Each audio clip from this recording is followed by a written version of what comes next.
എന്താ പറ്റി? എന്താണെന്ന് അറിയത്തില്ല. എനിക്ക് കുറച്ച് ദിവസമായിട്ട് ഇവിടെ നല്ല വേദനയുണ്ട്. നീ എപ്പോഴും എങ്ങനെയാണോ ഫോൺ യൂസ് ചെയ്യുന്നത്? ഇത് തന്നെ. എന്നാൽ എനിക്ക് ടെക്സ്റ്റ് നെക്ക് സിൻഡ്രോം ആയി. അതെന്താ ടെക്സ്റ്റ് നെക്ക് സിൻഡ്രോം? അതിനെപ്പറ്റി അറിയാൻ നമുക്ക് ഫിസിയോതെറാപ്പിസ്റ്റ് ഡോക്ടർ ഇമ്മാനുവലിനോട് ചോദിക്കും. നമസ്കാരം, എൻ്റെ പേര് ഇമ്മാനുവൽ കുര്യൻ.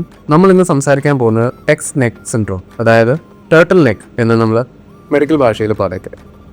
ഒരു കണ്ടീഷനാണ്. പൊതുവേ ഇത് കാണപ്പെടുന്നത് യങ്സ്റ്റേഴ്സിലാണ്. അധികം സമയം നമ്മൾ മൊബൈലിലോ അല്ലെങ്കിൽ പുസ്തകമോ വായിക്കും പോസ്റ്റർ ശരിയാവാതിരിക്കുന്ന ഒരു കണ്ടീഷൻ വരുമ്പോഴാണ് ഈ ഒരു സിൻഡ്രോം കാണപ്പെടുന്നത്.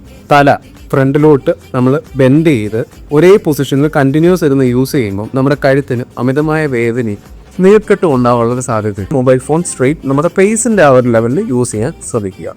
പഠിക്കുന്ന കാര്യത്തിനും അത് തന്നെയാണ്. ടേബിളിൽ വെച്ചുകൊണ്ട് ബുക്ക് നമുക്ക് വായിക്കാൻ പറ്റുന്നത്. സോ ഇതാണ് ഇതിന് പ്രിവെൻഷൻ. ഏർലി സ്റ്റേജ് ആണെങ്കിൽ നമുക്ക് സ്ട്രെച്ചും എക്സസൈസും ചെയ്ത് ഇത് നമുക്ക് മാനേജ് ചെയ്യാവുന്നതേ ഉള്ളൂ. സ്ട്രെയിറ്റ് ആയിട്ടൊരു ചെയറിലിരിക്കുക. ഒരു കൈ ബാക്കിലോട്ട് പ്ലേസ് ചെയ്യുക, ഇടതേ കൈ തലയുടെ മേലോട്ട് പ്ലേസ് ചെയ്യുക. എന്നിട്ട് ഇടതേ സൈഡിലോട്ട് പ്രോപ്പറായിട്ട് കഴുത്തൊന്ന് സ്ട്രെച്ച് ചെയ്ത് കൊടുക്കുക. ഇനിയും ഒരു 5 സെക്കൻഡ് ഹോൾഡ് ചെയ്യുക, തല നേരെയായി. ലെഫ്റ്റ് കൈ ബാക്കിലോട്ട് പ്ലേസ് ചെയ്യുക. റൈറ്റ് ഹാൻഡ് ഹെഡിൻ്റെ മേലിലോട്ട് പ്ലേസ് ചെയ്തിട്ട് റൈറ്റ് സൈഡിലോട്ട് തല ചരിച്ചു. ഒരു 5 സെക്കൻഡ് ഹോൾഡ് ചെയ്യുക, തല നേരെയാക്കുക.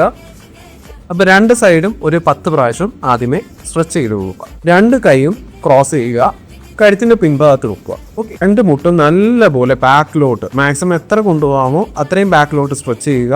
തല നേരെ മേലോട്ട് നോക്കുക. ഒരു 5 സെക്കൻഡ് ഹോൾഡ് ചെയ്യുക, കൈ രണ്ടും അഴുത്തിക്കുക. ഇതും ഒരു 10 പ്രാവശ്യം ഡെയിലി ബേസിസ്. രണ്ടും രാവിലെ വൈകിട്ടും ചെയ്യുകയാണെങ്കിൽ നമുക്കൊരു പരിധി വരെ ഇതിൽ നിന്നും നമുക്ക് രക്ഷപ്പെടാം. ചെയ്തിട്ടും വേദന ഇല്ലെങ്കിൽ പറഞ്ഞ ഇൻഫ്ലമേഷൻ കുറയുന്നില്ലെങ്കിൽ തീർച്ചയായിട്ടും ഞങ്ങളെ വന്ന് ബന്ധപ്പെടുക. ഞങ്ങൾ തീർച്ചയായിട്ടും നിങ്ങൾക്കൊരു ട്രീറ്റ്മെൻറ്റ് നല്ലൊരു റിസൾട്ട് നൽകുന്നതായിരിക്കും.